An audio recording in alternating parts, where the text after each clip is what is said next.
오늘은 일진이 좋아서 결혼식이 많이 있나 싶네요. 오늘 제가 오는 줄 몰랐습니까? 오는 날인 줄 아셨어요?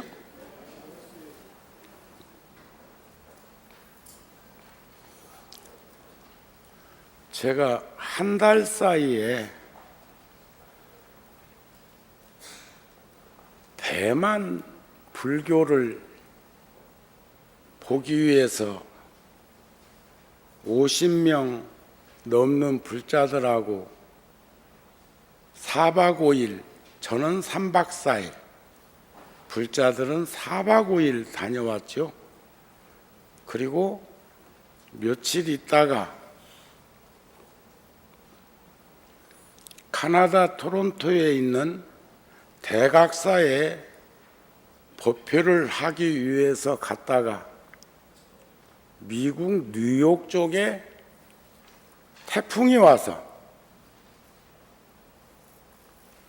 몇 아람들이 나무들도 뿌리채 뽑힐 정도로 심하게 왔더라고요.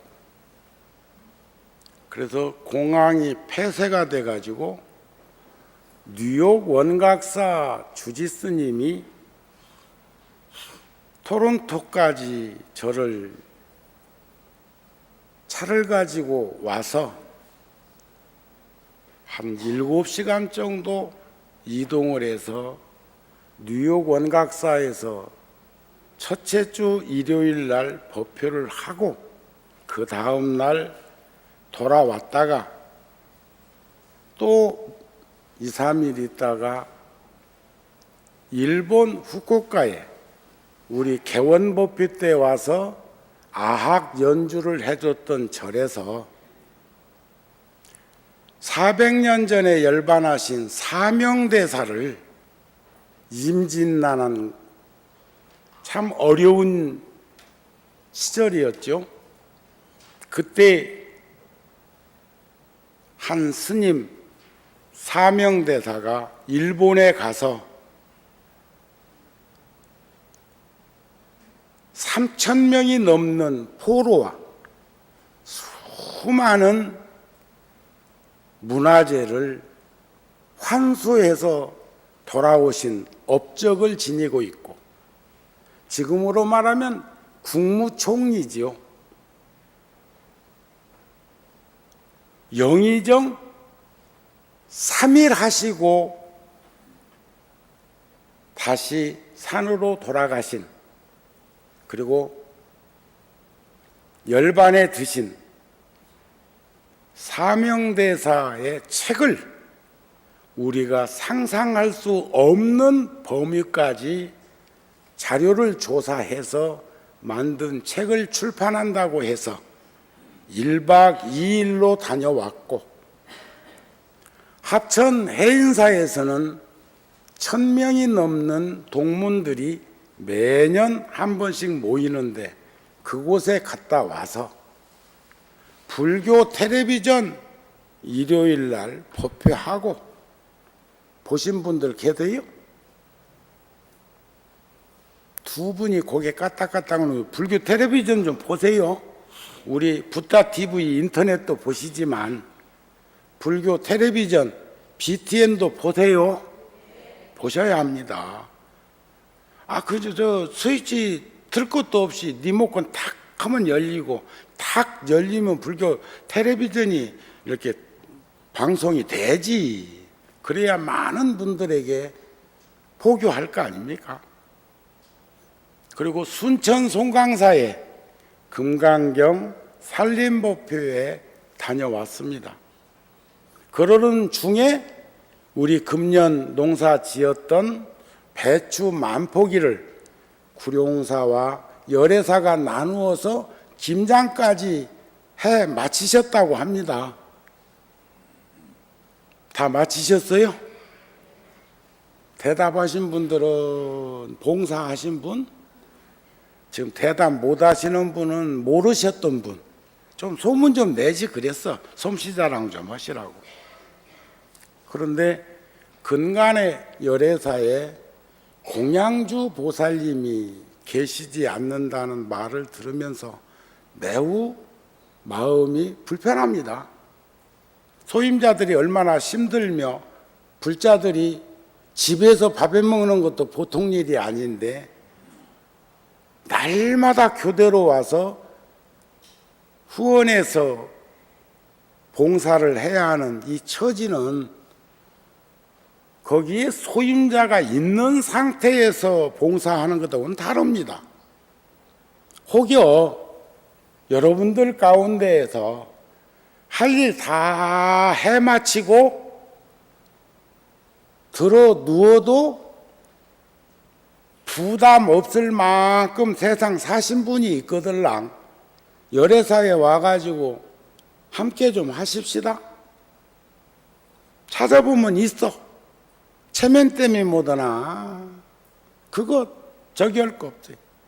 구룡사 같은 경우는 27년간이나 후원해서 생활하고 계신 보살님이 계신데 연세가 이제 80이 넘으셨어요. 보내드려야 하는데 그래서 저는 쉬게 해드리기 위해서 큰 틀에서만 살펴주시고 계셔도 직접 부엌에 나가서 일을 안 해도 보살님은 공적이 있습니다. 이렇게 얘기도 안 돼. 그분도 팔자소간 업인 것 같아. 뭔 일이 생기면 완전히 몸을 버리고 일하시는 그런 분이, 그래 놓고는 또 한 3, 4일 물 관절이 앉아서 걷지도 못한다고 하면서도 그 일을 다 해내시는 걸 보면 참 굉장한 분이 구룡사에는 계시다 하는 마음이 늘 듭니다. 여러분들 가운데에서 이제 안 나오면 제가 이제 찾아서 짐을 지우겠습니다. 그래야 더 많은 불자들이 편안한 마음으로 절에도 오시고 하지 않을까 싶은 생각이 듭니다. 아까 기도하는 시간에 법당에 풍광보다는 그래도 없는 시간 쪼개가지고 법문이라도 들으시려고 왔는지 많이 오셨네요. 근데 이래가지고는 안 돼. 이제 법당에 빈자리가 생기면 제가 후회한다고. 무슨 후회? 왜 이렇게 절을 크게 지었나? 제가 이번에 대만에 가가지고 놀라운 현장에서 머리와 정신이 담겼다는 머리와 마음이 담겼다는 가슴이 양쪽에서 서로 마음과 정신이 다투어가지고 혼났습니다. 시골에 12년 동안 절을 지어가지고 세상에 드러낸 절이 하나 있는데 중대선사라는 절이 2조 들여서 지었대요. 2조. 2억도 아니고 20억도 아니고 200억도 아니고 2조. 여러분들 2조가 얼마나 큰가 동그라미 한번 헤아려 볼래요? 억에서부터 시작합시다. 억에서부터. 억이 큰 돈이죠. 아니 1,000만 원도 커. 그래요 안 그래요? 그런데 억, 10억, 100억, 1000억, 조. 1억에다 동그라미를 5개 붙여가지고 더블 2조. 머리로는 사람이 이런 일도 할 수 있구나. 불교가 이런 사찰도 지을 수가 있구나. 상상이 안 갈 만큼 엄청난 일을 했는데 가슴에서는 아파. 돈을 이렇게 써야 되나? 이렇게까지 썼어야 되나? 하는 생각이 들어.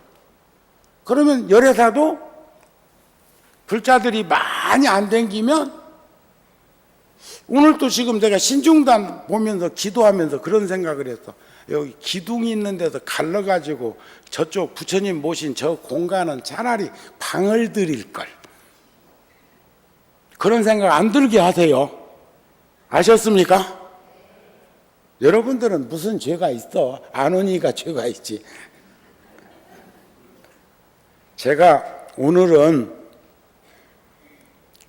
엄벙덤벙 온다고 또 안경도 안 갖고 왔다? 그래서 이 글이 잘 보일지 모르겠어. 그런데 보일 것 같네요. 조리개를 좀 좋으면.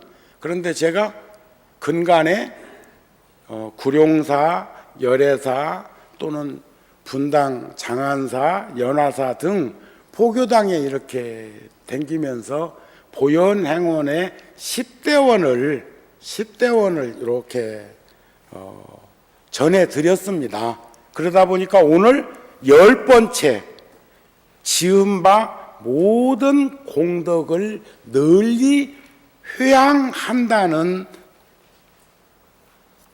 곳을 이제 하고 다음 시간에는 제가 여러분들에게 보현 보살이 부처님께 찬탄하는 개송을 해놓은 걸 전해드리려고 합니다. 근데 그동안 했던 게 첫째, 모든 부처님께 예배하고 공경하는 것. 둘째, 모든 부처님을 찬탄하는 것. 셋째, 널리 공양 올리는 것. 넷째는 업장을 참여하는 것. 다섯째는 남이 짓는 공덕을 기뻐하는 것. 여섯 번째는 설법하여 주시기를 청하는 것. 일곱 번째는 부처님께서 이 세상에 오래오래 계시기를 청하는 것. 여덟 번째는 항상 부처님을 따라 배우는 것. 아홉 번째는 항상 중생을 수순하는 것. 열 번째, 오늘 지은 바 모든 공덕을 널리 회양하는 발언에 대한 말씀을 하도록 하겠습니다. 그런데 지금 잘 들여다보면 참 시대를 초월해서 2600년 전에 보현보살이 행원을 10대 행원을 드러낸 이 내용이 우리 가슴에 와 다가오고 그 시대나 지금이나 앞으로 항차 천년 만년 후에도 똑같이 계승될 수 있는 가르침인 것은 어떤 내용이길래 그럴까? 그것은 어쩌면 선근과 지혜와 방편이라고 생각이 되어집니다. 제가 이번에 순천 송강사에 가서 금강경 산림법표에 법문을 하면서 그랬어요. 조계종에 10,000명도 넘는 그 많고 많은 스님들이 계신데 어쩌서 정우를 또 오라고 했을까? 도선사 주지 스님도 오시라고 했더라고. 또 여기 와서 한 번씩 법문하는 승원 스님도 청했고, 어른 스님들도 여러분 계시지만 아마 그것은 금강경 산림법표라는 방편을 들어서 인연 있는 불자들이 송강사와 깊은 인연을 맺도록 해주기 위한 것 아닐까.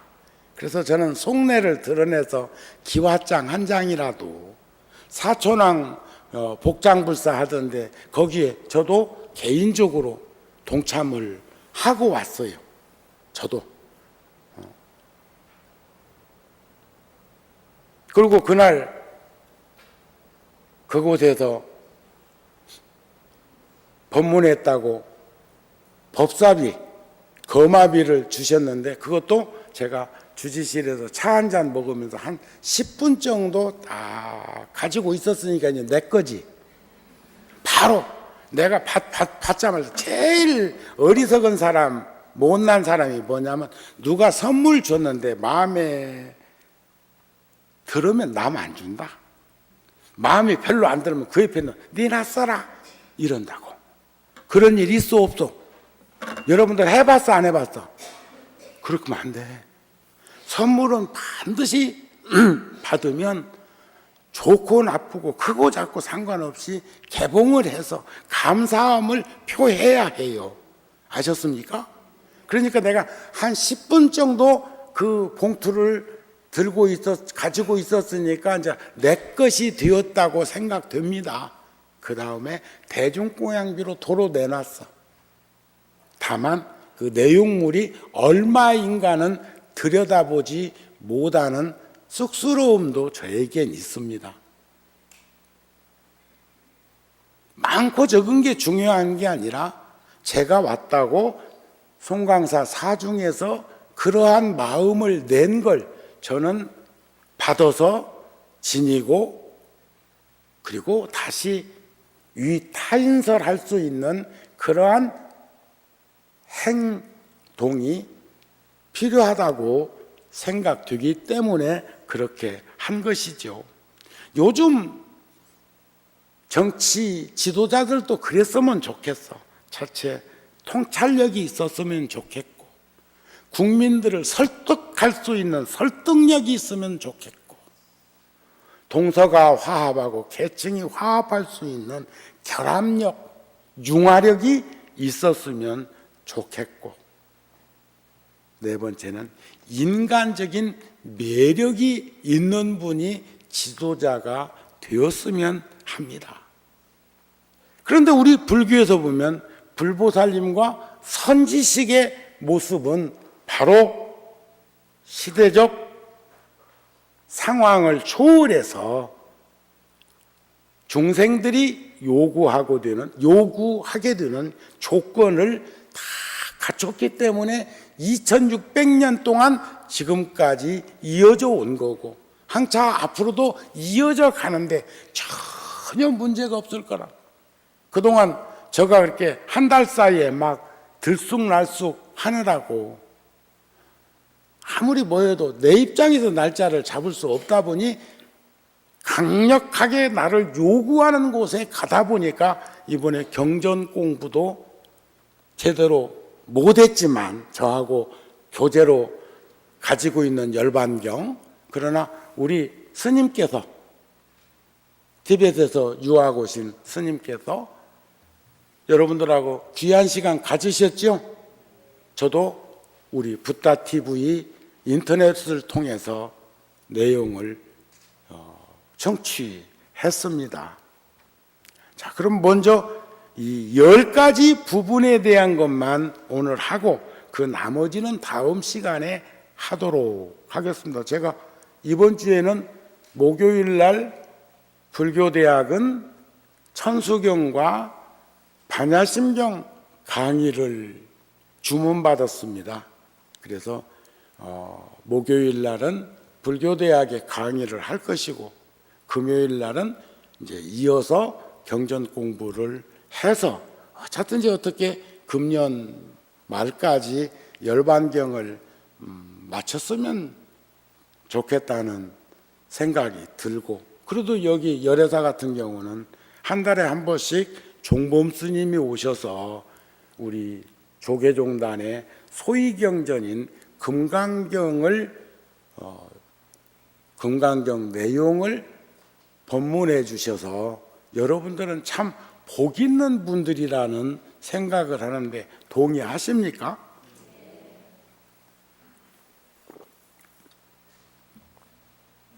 근데 여하튼 간에 오늘 그래. 오늘 결혼식이 맞나 잔치집이 맞나 하는 생각을 해.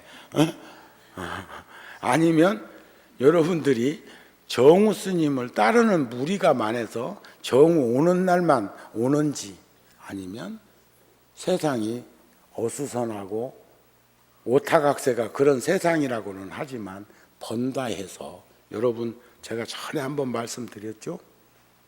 정우 스님이 인도 순례길에 죽을 뻔 알았는데 그때 아미타경에 나오는 가르침처럼 숨 넘어가면서 부처님 찾아 못 찾아 염불 할 수 있어 없어 그 쉽지 않더라니까.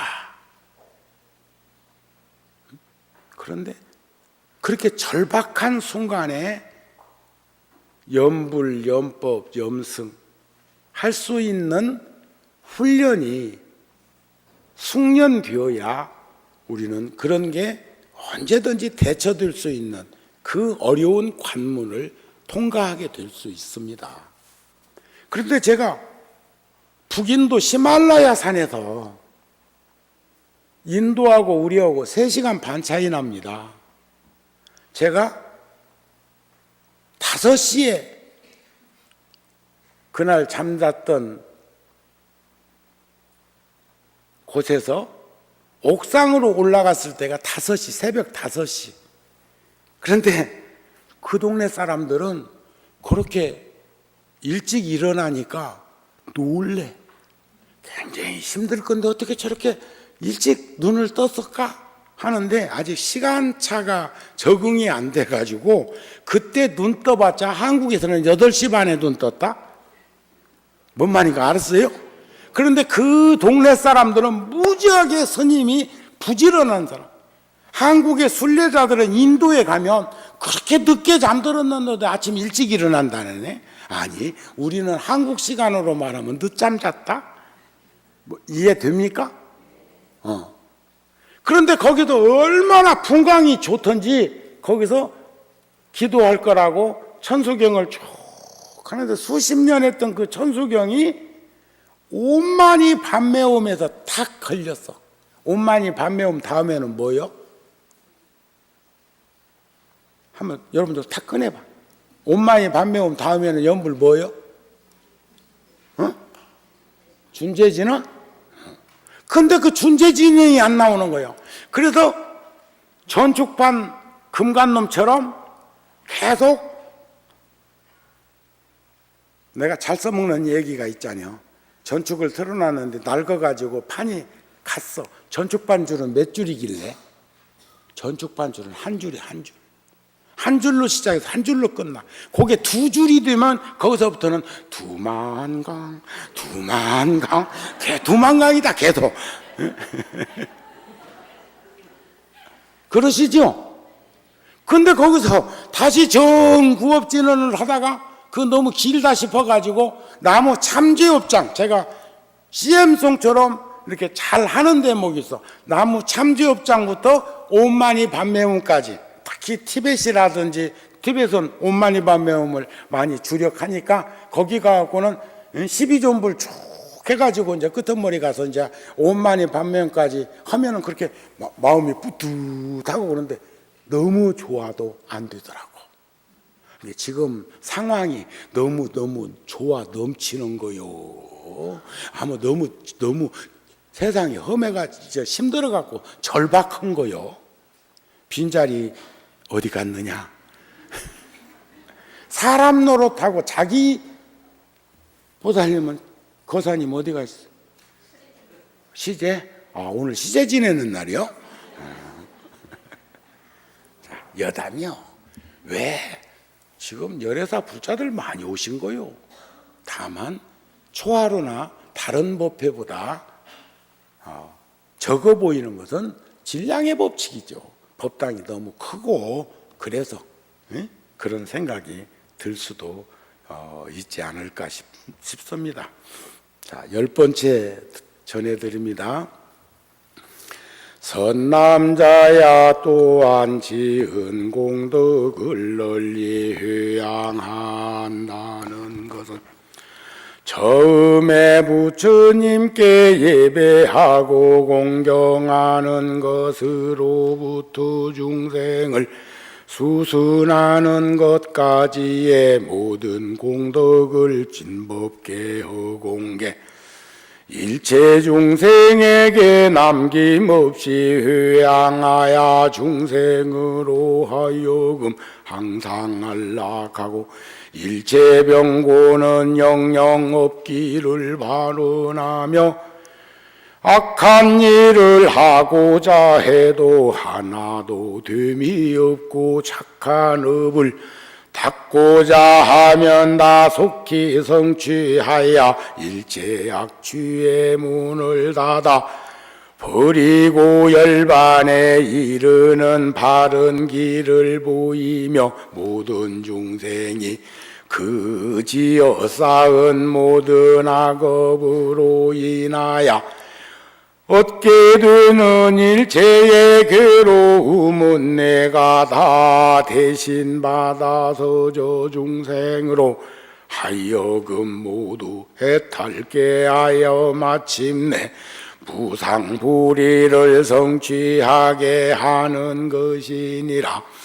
보살이 이와 같이 그 닦은 공덕을 회양하나니 허공계가 다하고 중생계가 다하고 중생의 업이 다하고 중생의 번뇌가 다하여도 나의 이 회양은 다하지 아니하야 생각 상속하고 끊임이 없되 몸과 말과 뜻으로 짓는 일에 지치거나 싫어하는 생각이 없느니라.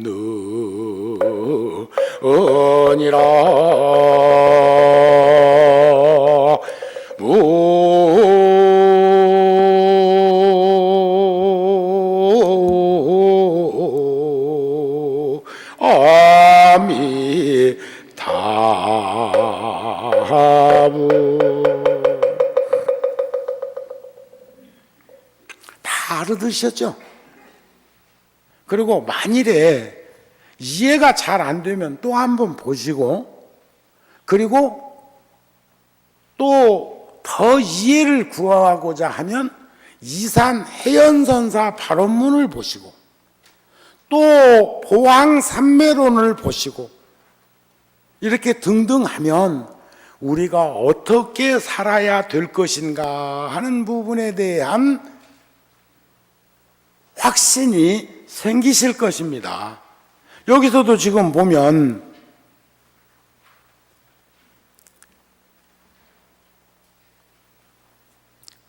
착한 업을 닦고자 하면 다 속히 성취해서 일체 악취의 문을 닫아버리고, 악취라는 게 뭐요?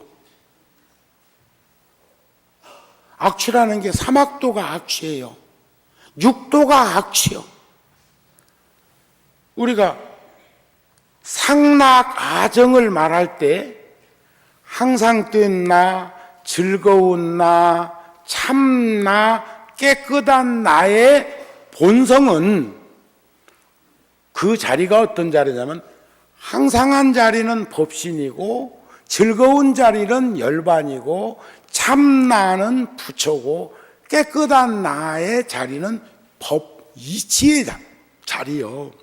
근데 그것이 상대적으로 비교할 수 없는 비교지만 상대성을 지니고 한번 가까이 접근해서 반대급부적으로 얘기하자면 무상한 나는 육신이요. 즐거운 나의 반대는 괴로운 나지요. 괴로운 나는 번뇌요. 번뇌, 탐진치. 자아는 무하여 스스로 나라고 하는 아트마는 참 나는 부처인데 자아는 내가 아니요. 상일성이 없어서 무상하고 주제성이 없어서 무아인 거예요. 깨끗한 나는 법인데 부정한 나는 현상이야, 현상. 우리들이 살고 있는 이 현상이 부정한 데 이게 더럽다는 세상이 아니라 깨끗하지 아니한 세상. 말 참 잘한다. 착하고 악하고보다는 착하고 착하지 아니하고 착하지 아니한 게 나쁜 거지 뭐. 그런데도 부처님은 선악의 그런 극단적 논리 구성보다는 착한 사람과 착하지 아니한 사람, 깨끗한 세상과 깨끗하지 아니한 세상, 요렇게 얘기를 했지. 더러운 세상 이렇게 안 했다고. 더럽다고 하려면 손가락질 해야 되는데 손가락질을 하나를 쭉 뻗으면 엄지손가락이 딱 눌러가지고 세 개가 나를 갈아쳐. 그렇지. 이게 이 두 번째 손가락을 피면 필수록 힘을 주면 힘을 줄수록 이 나머지 손가락은 안 펴져. 요 손가락을 거둬 들일 때 펴진다. 자유롭다. 그렇죠? 자유롭잖아. 한번 쥐어봐. 쥐고 부들부들 한번 떨어봐. 그러면서 이 지금 손 요거 나머지 네 손가락 한번 피워봐. 부들부들 떨면서 피어지는가 해봐. 떨면 떨수록 더 안 펴져. 그런데 가르친 그 손가락을 내가 걷어들일 때 이 손가락은 자유롭게 다섯으로 열로 피어지더라는 거예요. 이해가 됩니까? 세상 별거 아니잖아. 그런데 화엄경은 80권 화엄경이 되었던 60권 화엄경이 되었던 40권 화엄경이 되었던 부처님 경계와 보살의 경계와 부처님이 들 수 있는 경계를 3단락으로 들어서 말씀을 했다고 보면 됩니다. 십신이니 십주니 십행이니 십회왕이니 십지니 등각 묘각이니 등정각이니 이런 관계는 어느 날 제가 열애사를 와서 머물게 되면 내 생전에 딱 한 번만이라도 열애사에서 구룡사는 5년이나 했지만 열애사에서 100일 동안 백고자를 한번 다시 내 생전에 해보고 싶어. 그리고 저 상암 경기장에서 한번 회양보표를 한번 해봤으면 좋겠어. 여러분들 자신 있어요? 쳐다보는 쪽만 눈이 많지 않은 게 다행이다. 그런데 화엄경 흐름을 알고 싶으면 용수보살 약찬계를 하세요. 우리 초하룻날 신중기도 할 때 내가 살포시 보니까 약찬계를 암송하는 이들이 열애사에 여러 분 계시대. 안 보고 대방광불 화엄경 용수보살 약찬계 이렇게 나가는데 안 보고 해. 저는 안 보고 다 못합니다. 여러분들이 함께 하면 해. 안 보고 해. 그래 중간중간에 놓치는 가닥이 있다 그 말이지. 그러나 뭐 39품 같은 것을 이렇게 세주묘원품으로부터 이렇게 200품까지 이렇게 나오는 이런 뭐 십신, 십주, 십행, 십회왕 뭐 이런 것을 구성해 들어가는 이런 부분에 대한 것은 이제 공부를 했으니까 감지는 하고 있지요. 그런데 전에도 말씀드렸지만 문수보살이 500명의 동남 동녀, 여기서 아이동자는 천진무굴불 순수함을 의미합니다. 분별 식심을 일으키지 않는 이들 500 동남 동녀라는 게 그것을 상징적으로 표상적으로 얘기하는 겁니다. 선제동자를 애들로 지금 생각하지 마세요. 아이는 어른들의 마음의 고향이라는 글이 어느 잡지 맨 뒷장에 보면 나와 있는데 보신 분 계시요? 그게 70년대에 문고판으로 나왔던 샘터 같은 그 월간지 맨 뒷장에 그 나왔던 거예요. 어린이는 어른들의 마음의 고향. 생각나세요? 그런데 이제 이 선제동자가 문수보살의 부촉을 받아가지고 길을 떠나서 53명의 선지식을 이제 찾아가는 대목 중에서 마지막 만나는 분이 또 문수였을 때 우리들이 이론적으로 보면 영과 시계원의 360의 자리는 영도나 360도의 자리는 같은 자리요. 그러나 영의 자리와 360의 자리가 결코 같은 자리는 아닐 것입니다. 초침이 한 바퀴 돌면 1분이라는 시간이 같고 분침이 한 바퀴 돌면 1시간이라는 게 같고 시침이 한 바퀴 돌면 12시간 또는 어떤 시계는 24시간짜리 시계도 있을 거예요. 한 바퀴 돌면 이해가 되시죠? 그래 움직이는 것은 변화를 의미하고 그러는데 거기에서 첫 번째 문수보살을 만났던 이가 한 바퀴 돌아와서 마지막 만나고 보니까 또 문수요. 그랬을 적에 인간적인 사고로 중생심이 작용하면 이렇게 줄 바에 진즉에 주지. 고생시키고 죽을 고비를 수없이 넘기게 해놓고 지금 주냐? 애간장 높게 했냐? 이런 식으로 생각할 수도 있는데 그 선제는 문수를 만나는 순간 미륵보살의 부촉으로 만난 문수를 만나는 순간 그동안 공부하고 갈고 닦고 익히고 습득하고 간직했던 것이 그냥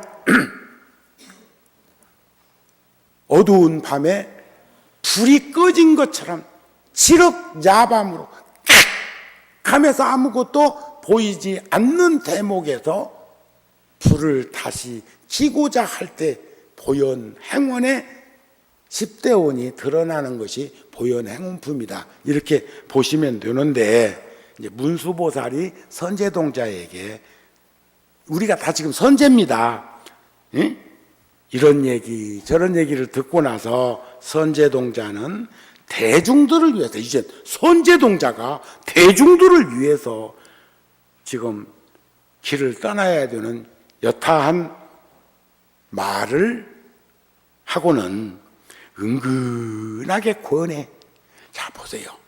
오늘도 식구 단둘이 내외가 사는 집도 있겠지만 아들 딸도 가까이 살기도 하고 가까운 친구들도 있고 내가 오늘 조금 일찍 와가지고 방에 앉아가지고 ATV를 보다 보니까 내장산 관광 버스에 사람들 타가지고 그 카메라 관찰에 의해 가지고 등산하고 그 7시간 코스 등등을 하는 그런 거 저번 주에는 저기 그 뭐 803 나오던데 그게 오늘은 일요일 날은 내가 본 적이 없었는데 오늘 또 재방송인가 나오더라고요.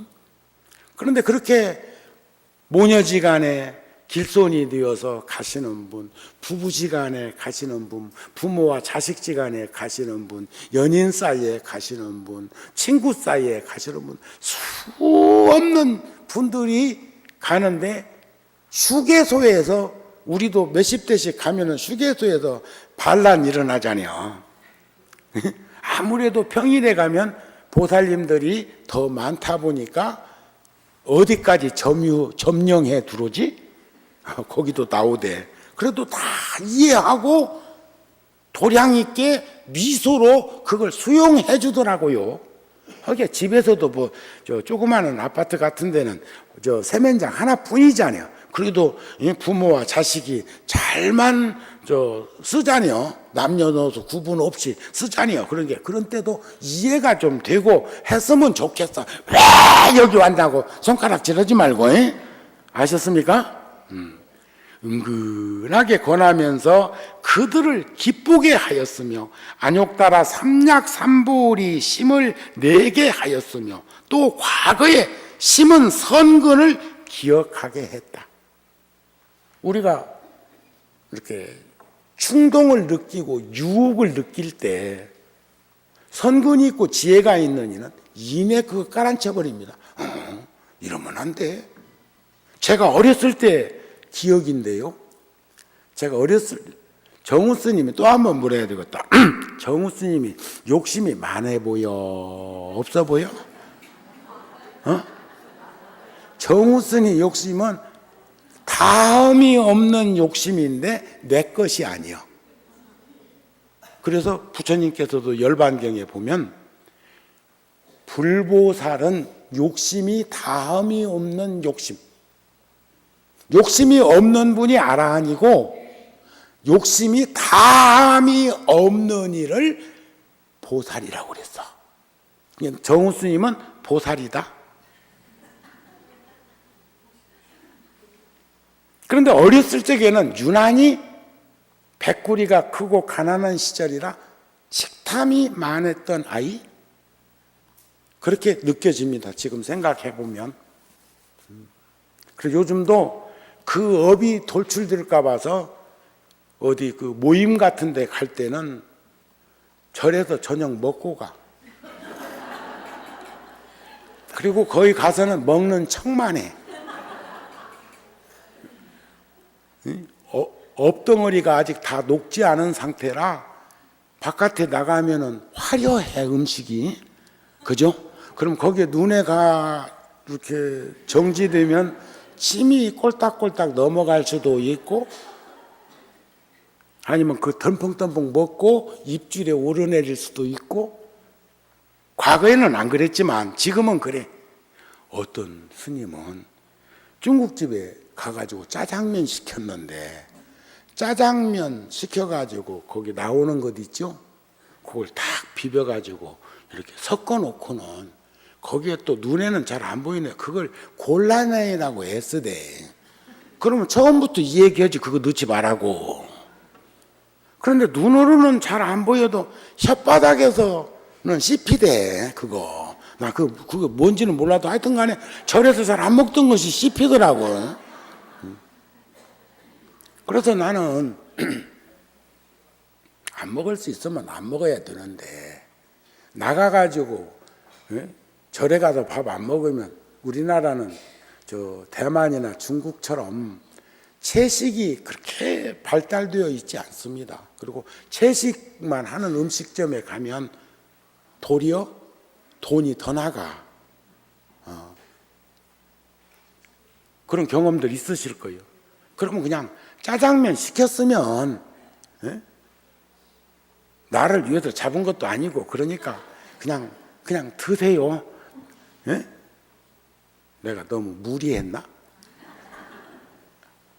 말이 그렇다 그 말이야. 그랬는데 어렸을 적에 형이나 누나가 집에 있고 부모님이 안 계시더라도, 또 부모님이 계셔도 먹을 것이 어디 있다는 생각이 들면 그건 내가 내려다 먹어야 속이 좀 편했어. 그런데 내 우애로 형이나 누나나 부모님이 자리하지 않은 상태에서 먹을 게 있었다면, 그러니까 이것은 뭐 밥을 얘기하는 것도 아니고, 이것은 이제 예를 들어서 군것질 할 수 있는 것들, 이런 걸로 표현합시다. 제가 손 못 대게 하더라고요. 식구들이 다 와서 함께 먹어야 된다고 어린 것이 말을 하더라는 거지. 그래서 지금도 저는 깊이 인식하고 있는 게 뭐냐면, 소년, 소녀 가장들이 어른스럽다고 하는 부분에 대해서 전 공감하고 동의합니다. 그래서 아이라고 해서 다 아이가 아니야. 저 공중파 KBS인가 일주일에 한 번씩 늦은 시간에 어려운 가정을 이렇게 조명해주고 사는 모습을 이렇게 한 시간 이렇게 방송하고 나면 한참 있다가 그날 또 보면 그 사람들을 위해서 첫째는 임대주택이라도 제공되고, 그 사람들이 그래도 가족이 함께 모여서 살 수 있는 공간이 확보되고, 많은 분들이 그 집에 무엇인가 정리해서 보내주고, 내 자식들이 지금은 필요 없지만 화면에 비친 그 아이들은 충분히 필요한 물건들을 정리해서 보내주는 그런 자상함과 그런 따뜻함을 봅니다. 우리 조계 종단에서도 저도 가끔은 너무 심한 그 가정을 보면 연락해가지고 딱 집어서 이렇게 한 100만 원씩 보내주곤 하는데, 조계 종단에서는 1년이면 52주인가 53주인가 되는 54주 1년이면 일요일이 몇 번 들어? 서너 번 들지요? 그 일주일에 한 번씩 그 방송되는 곳에 모든 가정에 100만 원씩을 아름다운 동행이라는, 저도 거기 이사입니다. 전하고 있습니다. KBS를 통해서 그 가정에 전달되도록. 그런 것도 100만 원 있는 사람이 생각할 때는 해해 하지만 이런 이렇게 뭔가 일을 나누고자 하는 일을 하는 사람은 손 벌리는 쪽은 지 혼자인 것 같은데 주는 쪽은 수십 군데 수백 군데도 될 수 있어요. 아는가 모르겠네. 자식들이 부모님한테 왜 우리한테는 그렇게 인색하고 왜 우리한테는 그렇게 안 주냐고 그러면서도 왜 다른 사람들은 살피고 다른 뭐 친척 집에 뭐 무슨 일이 있다고 하면 막 퍽퍽 퍼주냐고 막 하는 자식들도 형제들도 가족들도 있을 수 있습니다. 그런데 내가 다 쓰고 어떻게 나누어? 없으면 나누고 싶어도 못 나누는 거지만 있어도 그거 잘 못하는 사람 꽉 찼어요. 좀 내놓으세요. 너무 많이 갖고 있지 말고. 아셨어요? 네? 얼마나 더 내놓으라고 그 말이요? 입에다 땡 감무는 것 같으네. 그때 문수보살은 선제요. 그대는 이미 안욕따라 삼약삼불이 심을 내었고 또 선지식을 가까이 해서 보살의 행을 물으며 보살도를 닦으려 하는구나. 선제요. 선지식을 친히 가까이 하며 공양한다고 하는 것은 온갖 지혜를 구족하는 첫 번째 인연이니라.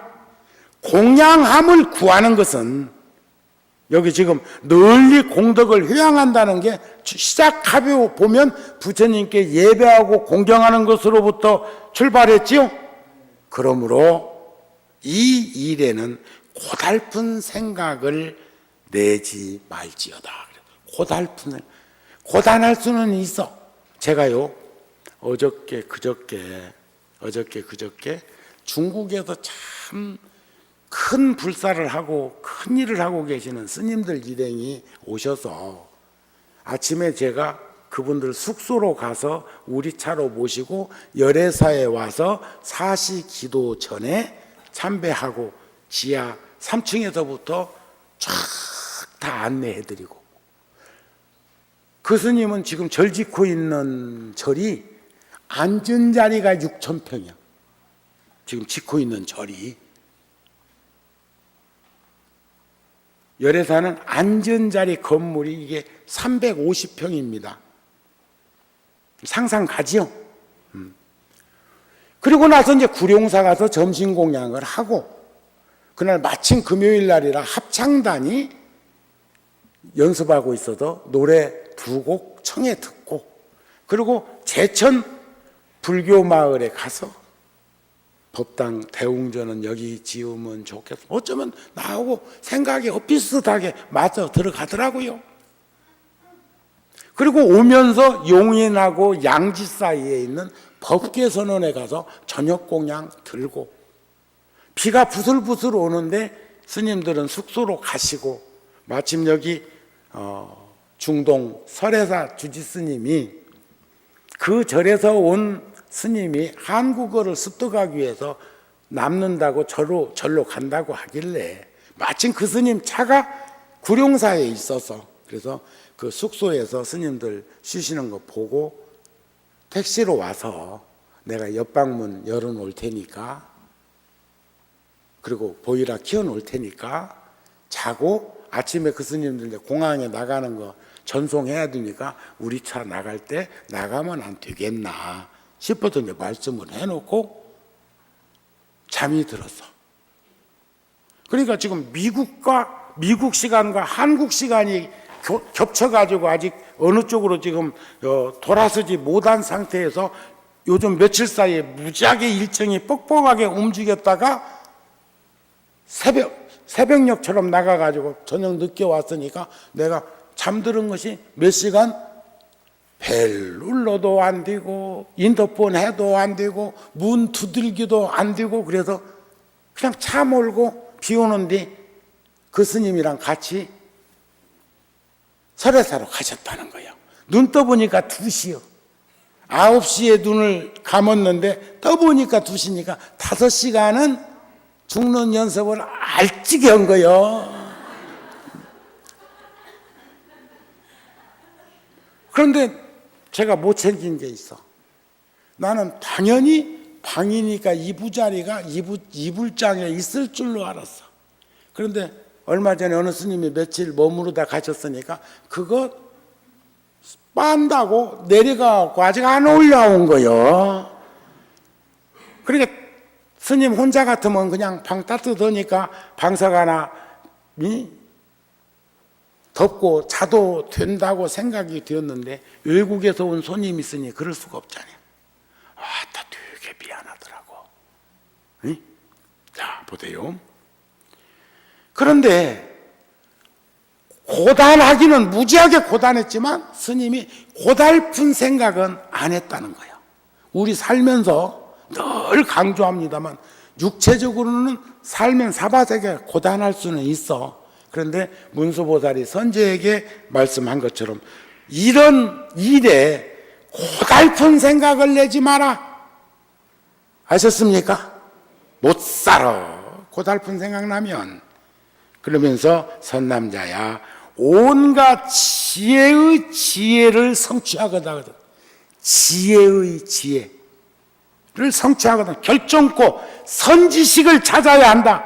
선지식을 찾는 일에 고달프고 게으른 생각을 내지 말고 선지식을 보고는 싫어하는 마음을 내지 말고 선지식의 가르침의 말씀은 그대로 순종하고 선지식의 교묘한 방편에 허물을 보지 말라. 송강사에서 금강경 살림법표 하면서 우리들이 갈 수밖에 없는 환경을 만든 거 그거 허물로 생각하지 말라 이겨. 그건 깊고 깊은 인연이요. 아셨습니까? 그러면서 문수보살이 선제에게 여기서 남쪽으로 가면 송강사가 있고 남동쪽으로 가면 통도사가 있고 뭔 말인가 아시겠습니까? 저번에 여러분들 중에는 저 북쪽쪽으로 가갖고 어디 만댕이 올라갔다 왔지? 또 저번에는 또 저기 포항 앞바다까지 갔다 왔다며? 아셨어요? 그래서 능엄경에도 금은 본질이요 모양은 현상이니까 우리가 모양은 업따라서 달라지는 모습을 가지고 있지만 우리는 지금 어머니 태중을 의탁해서 의지해서 이 세상에 왔다 그래서 세세생성 태를 의지해서 온 것처럼 생각하지 마라. 전생에 여러분들이 아래서 깨어났는지도 몰라. 누구는 박 속에서도 나왔다며. 세상에서 희망을 가지기 위해서는 정직해야 하고 그 꿈을 이루기 위해서는 성실하게 진지하게 살아가야 할 것입니다. 그래서 진실한 삶의 모습이 결국 성공한 사람들이 이루어내는 인생이라는 것 충분히 인식하고 쫓기는 시간에 헐떡거리지 마십시다. 오늘 또 시간에 자기 도리를 하기 위해서 가는 것은 당연한 거예요. 내일 지금 학생이 예를 들어서 대학 입학시험 있는데 안 돼 오늘 학생이 있는 일요일이요 절에 가야요 하면 그 사람이 잘하는 일일까? 그래 그동안 열심히 공부하고 내일 시험인데 오늘 부처님께 참배하고 그리고 잘 다녀오겠습니다. 이런 인사를 하는 것 같은 환경 속에서 한다면 얼마나 여유롭고 넉넉합니까? 그렇죠? 그런데 그렇지 않은 인생들이 저작거리에 많습니다. 우리 불자들이 불교인이 생활불교 속에서 체득하고 실생활에 옮기는 것은 다른 것이 아니라 우리가 불교인이 되고 부처님의 제자가 된 것은 사람답게 살기 위해서 불자가 되었다는 거. 그럼 오늘 절에 오지 않았어도 오지 못하더라도 꼭 그 일을 해야 되기 때문에 행동으로 옮기고 있는 분들이 진정한 절에서 함께 하고 있는 이와 뭐가 다르겠는가 하는 마음을 가졌으면 좋겠습니다. 지금 테레비 키워놓고 지금 배 땅바닥에 깔아놓고 팝콘 튀겨가지고 그 조서 먹어가면서 딘둥딘둥 하는 것을 얘기하는 것은 아니고, 아셨죠? 자기 도리를 다하고 근본을 잊어버리지 않기 위해서 부처님의 가르침이 필요하고 부처님의 제자의 그런 길을 걷고 있는 것도 우리는 등한할 수는 없지만, 그러나 가능하면 시간에 쫓겨서 헐떡거리는 인생 살지 말고 좀 더 시간을 여유롭게 이렇게 잘 관리할 수 있는 그러한 삶이 진정한 행복한 생활이 아니겠는가. 고로 보현보살의 10대 행원은 이렇게 출발되고 이렇게 이어진다는 말씀으로 오늘 법문은 마치겠습니다. 성불하십시오.